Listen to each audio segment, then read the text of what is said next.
Print এবং electronic মিডিয়ার সম্মানিত সাংবাদিকবৃন্দ, আপনাদের সবাইকে জানাই আন্তরিক অভিনন্দন ও শুভেচ্ছা।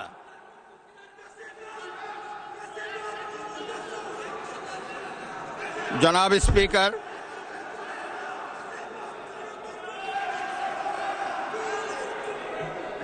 ত্রয়োদশ জাতীয় সংসদের এই উদ্বোধনী অধিবেশনে বাংলাদেশের ইতিহাসের এক ঐতিহাসিক মুহূর্ত। হাজারো শহীদের রক্তের সিঁড়ি বেয়ে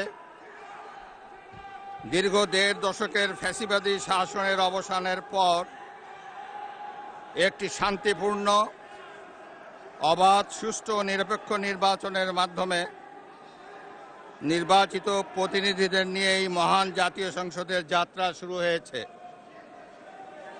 ত্রয়োদশ